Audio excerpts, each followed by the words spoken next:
हाल ही में national payment corporation of India द्वारा 2000 रुपए से अधिक यूपीआई लेन देन के लिए भुगतान ऐप पर कितना अधिभार लगेगा? भाई साहब, इस सवाल ने दोस्तों कल मचाई तबाही। क्या कल परसों दोस्तों इस सवाल ने जो तबाही मचाई है भाई साहब, तबाही दोस्तों मचा दी। जैसे ही खबर आई ना कि national payment corporation of India ने 2000 रुपए से अधिक लेन देन पर यूपीआई में टैक्स कितना लगा दिया है? 1.1% टैक्स लगा दिया है। तो फिर देखो भाई साहब, फेसबुक पे, ट्विटर पे दोस्तों बाढ़ आ गई कि ये लो अच्छे दिन आ गए आपके, और टैक्स लग गया है 1.1%। पहली बात तो ये जो जितने भी दोस्तों आपके ट्वीट करने वाले थे ना, इन्होंने 2000 रुपए से कभी दोस्तों अधिक का पेमेंट किया ही नहीं है। पहली बात, एक्चुअली में दोस्तों यूपीआई का यूज भारत में किसके लिए होता है? चाय का पेमेंट करने के लिए। चाय पीते हैं दो लोग बैठ करके 10 रुपए की, और फिर दोस्तों 1 घंटे तक चाय पीते हैं, और फिर कहते हैं यूपीआई है आपके पास में, फोन पे है आपके पास में, फिर 10 रुपए फोन से दूसरा करते हैं, फोन से ट्रांसफर करते हैं, और वहीं चाय पर बैठ के चर्चा कर रहे हैं कि यार 2000 रुपए से अधिक पर टैक्स लग गया 1.1%, ये और देना पड़ेगा। चाहे कभी रसगुल्ला 2000 रुपए से अधिक 1 रुपया दिया नहीं उन्होंने, फिर भी भाई साहब टैक्स की बात कर रहे हैं। अब सुनना कहानी क्या हुई। एक्चुअली में दोस्तों एक संस्था है हमारे यहां पर, नेशनल, इसको समझ लो भाई साहब, national payment corporation of India. क्या है दोस्तों?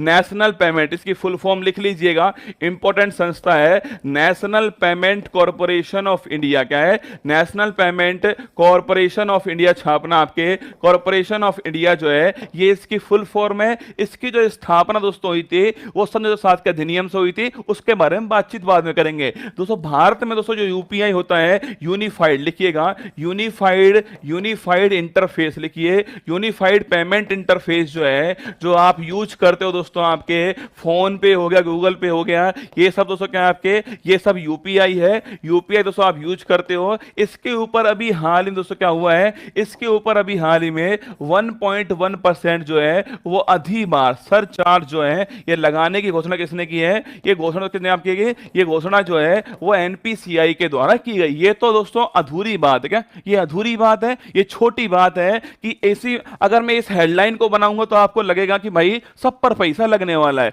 अब सबसे बड़ी बात दोस्तों कि ये जो पैसा लगेगा 1.1%, पहली बात 2000 रुपए से अधिक के दोस्तों ट्रांसफर पर लगने वाला, छापेगा। पहली बात दोस्तों, पहली बात लिखिएगा, 2000 रुपए से अधिक लिखना आपके, 2000 रुपए से अधिक अगर लेन देन करेंगे तो उसके ऊपर ये लगने वाला है। पहला क्वेश्चन तो ये हो गया, अगर 2000 से कम आपका लेन देन है तो उस पर तो वैसे ही नहीं लगने वाला। और भारत में दोस्तों अभी देखना, आंकड़े दिखाऊंगा आपको, मतलब दोस्तों भारत में अफवाहें इतनी तेज बढ़ती हैं, हर कोई दोस्तों फेसबुक के ऊपर है, हर कोई ट्विटर के ऊपर बैठा हुआ है, हर कोई इंस्टाग्राम के ऊपर बैठा हुआ है।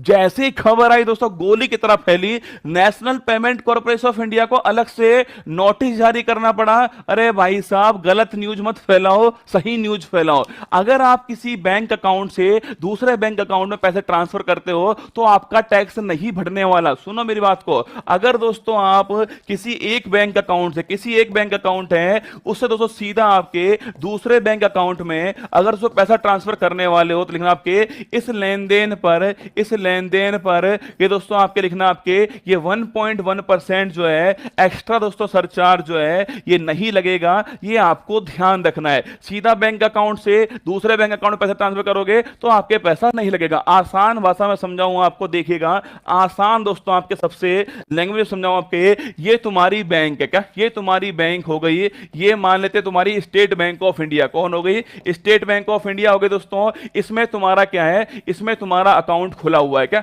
इसमें दोस्तों हमारा जो रसगुल्ला है इसका अकाउंट कहां पर है? इसका जो अकाउंट है वो स्टेट बैंक ऑफ इंडिया के अंदर स्थित है। अब सुनना, अगर दोस्तों पूछूं आपसे स्टेट बैंक ऑफ इंडिया के अंदर कौन है आपके, आपका अकाउंट इसके अंदर है। अगर दोस्तों आपने मान लेते दोस्तों आपने, अगर आपने यहां पर कोई शॉपिंग की है दोस्तों, क्या यहां पर दोस्तों आपने कोई भी शॉपिंग की है, कोई शॉपिंग आपने की है, और सुनिए मेरी बात को, अगर दोस्तों आपने 2000 से कम का लेन देन किया तो टैक्स लगेगा ही नहीं। क्या अगर 2000 से कम का लेन देन किया है तो दोस्तों आपके जो 1.1% है ये तो अपने आप नहीं लगेगा, ये तो बाहर ही हो गया है। अगर 2000 से अधिक का लेन देन भी किया है तो सुन लो मेरी बात को, अगर दोस्तों आपने सीधा अपने बैंक अकाउंट से सीधा तो पैसा ट्रांसफर करके आपके इसके बैंक अकाउंट में किया है तो भी टैक्स नहीं लगेगा। एक बैंक अकाउंट से सीधा तो दूसरे बैंक अकाउंट में पैसा ट्रांसफर किया तो भी ध्यान रखिएगा, तो भी टैक्स नहीं लगने वाला, ये भी आपको ध्यान रखना है, ठीक है।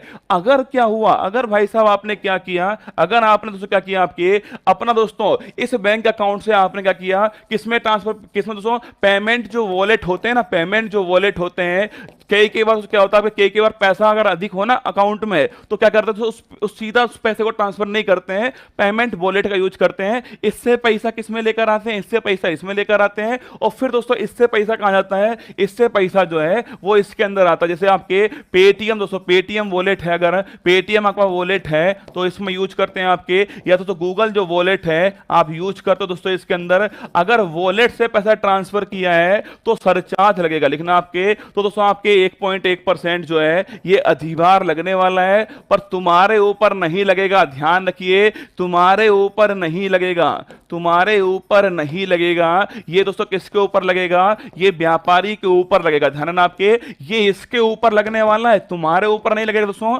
ये व्यापारी जो है इसके ऊपर लगेगा, ये आपको ध्यान रखना है, ठीक है, ये तुम्हारे ऊपर नहीं लगेगा, ये जो भी लगने वाला है रसगुल्ला, अरे बैंक अकाउंट से दूसरे बैंक अकाउंट में पैसा भेजोगे तो पैसा बिल्कुल नहीं लगेगा, चाहे सेम बैंक अकाउंट चाहे दूसरा हो, ठीक है। अगर आपने पेमेंट वॉलेट का यूज किया है, पेटीएम वॉलेट का या फिर गूगल वॉलेट का, और आपने फिर पेमेंट किया है तो सरचार्ज लगेगा, पर तुम्हारे ऊपर नहीं लगने वाला, जो व्यापारी है जिसको तुम भुगतान कर रहे हो ना, उस भुगतान करने वाले के ऊपर यह सरचार्ज लगने वाला है, ये आपको ध्यान रखना है। इंडिया में 99.9% जो है जो ट्रांसफर होता है वो एक बैंक अकाउंट से दूसरे बैंक अकाउंट में होता है। तो मुझे एक बात बताओ, जब 99.9% ट्रांसफर इस वाले रूट से होगा तो क्यों सरचार्ज लगेगा, बताओ, जब 99.9% इस वाले रूट से भारत में होता है तो अपने आप सरचार्ज नहीं लगने वाला। ये बात मैंने नहीं कह रहा था, ये बात जो है वो खुद यूपीआई इज फ्री,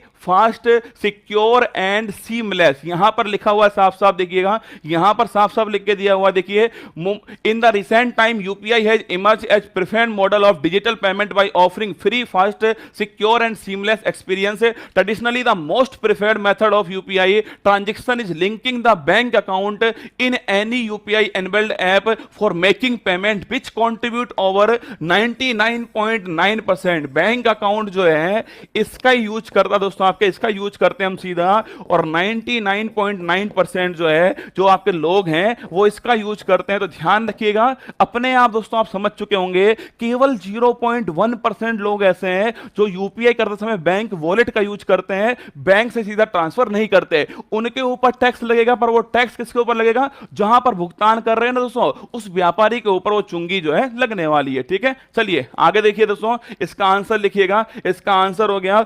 1.1% लगेगा, पर ध्यान रखना ये किसके ऊपर दोस्तों, कब लगेगा, जब आप वॉलेट का यूज करोगे, जब आप वॉलेट का यूज करोगे, और किस पे लगने वाला दोस्तों, आपके जो व्यापारी है उसके ऊपर, जिसको आप भुगतान करोगे इसके ऊपर। इसलिए देखो लिखा हुआ है 2000 रुपए से अधिक यूपीआई लेन देन के लिए भुगतान ऐप पर कितना अधिभार लगेगा, तो 1.1% जो है वो सरचार्ज लगने वाला है। ये आपको समझ में आ चुका होगा, ऑप्शन नंबर 1 जो है ये इसका एकदम करेक्ट आंसर है। आगे देखिए, अंतरराष्ट्रीय यूपीआई